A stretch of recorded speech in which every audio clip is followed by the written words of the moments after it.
What's up guys, Jonny May here and welcome to this week's quick tip where I'm going to teach you how to take an ordinary major chord and make it sound beautiful and jazzy.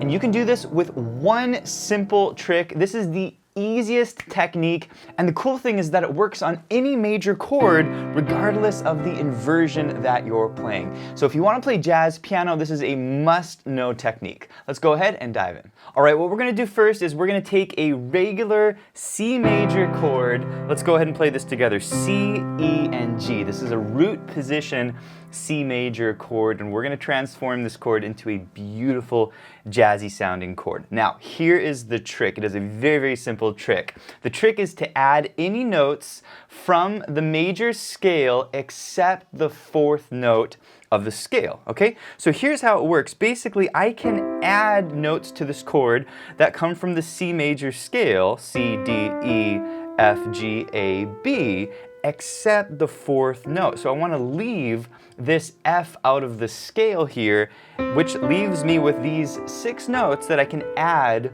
to the chord, or what I would think of as the 1, 2, 3, 5, 6, 7. Okay, these are referring to the numbers of the scale. Okay, so let's go ahead and give this a try. We're going to harmonize this G.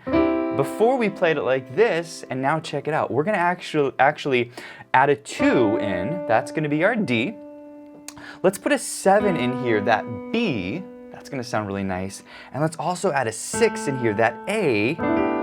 Ooh, that sounds really colorful. And then on the bottom, to give it a nice foundation, we're going to add a root 5th, okay? Or another way to think of it is C on the bottom, G above that. That's the 5th note of the C major scale. And now check it out, guys.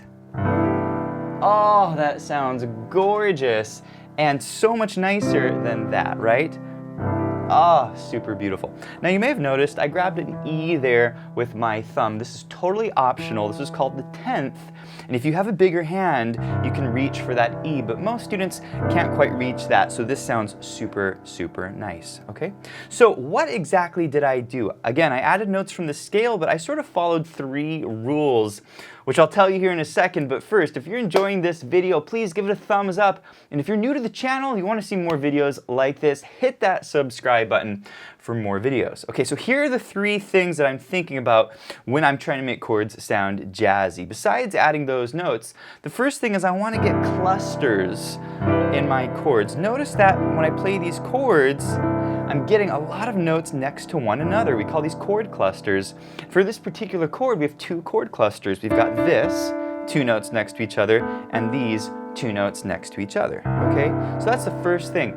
The second thing is I generally avoid playing the root in my right hand. So when I played this chord, I didn't add the C to this chord. And the reason why is I wanted to free up my fingers to hit some of those other chord extensions to get a really nice sound. So generally, I don't play the root of the chord, although you can if you want to. It's not like a hard set rule. The third thing I do is I put a root 5 on the bottom, root 5th. You can also put a root 5th and 10th on the bottom for a little bit richer of a sound, okay? So this is basically the formula for how I take regular major chords and make them sound more interesting.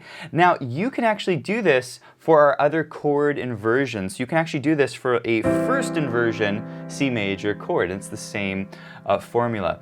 By the way, guys, I want to mention the lesson sheet music you're seeing up here on the top left of the screen is downloadable and printable over at Piano with Jonny, and you can change the key with the click of one button with our smart sheet music. So that's all at Piano with Jonny. I'll put a link to that below. Okay, so how do we take our first inversion chord and make it sound more jazzy? Well, let's add some of these notes. Again, we said we have 6 notes that we can add. So here's what I might do for this one. I might add the 7th there, and then I might add the 2nd, that D on the bottom there, and let's put it with our root 5th on the bottom.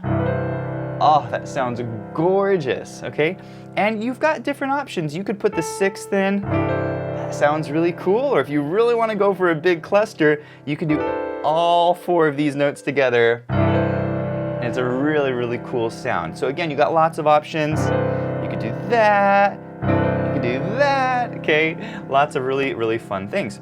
Well, how would you harmonize a second inversion C major chord? Like, what if I wanted to play this as a jazzier chord? Well, basically, let's add some of these chord colors. Let's maybe put the second in there. Let's maybe put the seventh in there, the sixth in there, and then the root fifth on the bottom. Oh, that sounds gorgeous. And again, that's a normal C major chord. That is a beautiful, what we call C13 or C major 13 chord. If you don't know what 13 chords are, you can do a deep dive on these more advanced jazzier chords and chord extensions at pianowithjonny.com. Now here's the really cool thing. You can actually harmonize any note from your C major scale using this technique. For example, if I wanted to harmonize my D as a C major chord, well, I can add notes below it. I can put the seventh, the sixth, maybe the fifth, and the third and the second below that. You get that, okay? Or if you do it down here, super beautiful. Again, you got lots of different options. I could also harmonize the A. If I wanted to harmonize that on a C major chord, I might do it like this: seventh, second, third, fifth. These are all notes that come from the scale. And I could also harmonize the B. I might harmonize the B like that. Put the D in there, the E, the G, the A, and the B, okay? Lots of different combinations. I really encourage you to explore the various options. And actually, this is what we're gonna do next, is we're gonna play along with the backing track. This lesson does come with a backing track, and what I wanna do is I wanna take one of these positions and just explore the different options that you could use with each position. So let's actually go to the first position. We're gonna go here, and we're gonna play with this backing track and try different combinations. Here it is.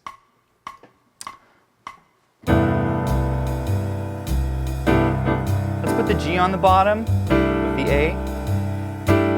You can do the A, the B, and the G on the bottom of the chord. Put the C in there like that, or, okay, lots of really fun things you can do. Now, this backing track is downloadable at Piano with Jonny, and this lesson also comes with backing tracks in all 12 keys. You can practice this on all 12 of your major chords. Again, that's downloadable. I'll put a link to that below. But I do want to move you on and talk about the kind of the final thing that I would have you practice. And I would have you practice this in other keys. You know, so go through your C major chords, but then try this on maybe an E flat major chord. You know, what if you took an E flat root position like that? How would you make this sound jazzy? Well, follow the formula. Again, you take your E flat major scale, and you can add the 1, 2, 3, skip the fourth, 5, 6, and 7. So you gotta know your major scale to do this. But once you know your major scale, you can easily add these notes, okay? So let's try this. E flat major, let's add some of these notes. I might add the second, I might add the seventh, and I might add the sixth of the E flat major scale. I put a nice root fifth on the bottom, and I get that beautiful sound, okay? And that sounds lovely, and it's so much more interesting than playing a normal E flat major chord. And this formula, again, it works on any inversion. You can practice this on other inversions of E flat major. What if I wanted to try this on a G major chord? Let's say I had a, you know, second inversion G major. How would I harmonize this using this concept? I might go like that, okay? Isn't that beautiful? Really lovely, gorgeous chords. Again, I'm just taking notes from the major scale associated with the chord, like a G major scale, and I'm adding the 1, 2, 3, 5, 6, and 7 to each of these respective chords. And again, we're putting root fifth on the bottom. What if I wanted to do this on a B flat major chord? Okay, there's my first inversion, B flat major. Well, you gotta know the scale. That's a B flat major scale. If you don't know your major scales, you can do a deep dive with exercises over at Piano with Jonny. But that's your B flat major scale. Let's go ahead and add some notes. You get that, or that, okay? Again, I'm just using notes from the scale. All right, my friends, thanks for watching this week's quick tip. And if you enjoyed this lesson, I want to encourage you to check out pianowithjonny.com. We have over 700 step-by-step lessons in jazz theory, technique, improvisation. We have a ton of styles like blues, cocktail jazz, Latin jazz, and these are lessons for all playing levels. Also, check out the Piano with Jonny membership. This gives you unlimited access to our entire course library, plus you get unlimited access to our live events, including our live Q&As, workshops, our student assessments where you can send me a video and I'll give you personalized feedback. We do weekly challenges for our members and we have a ton of fun. So go check out Piano with Jonny and I'll see you in the next quick tip.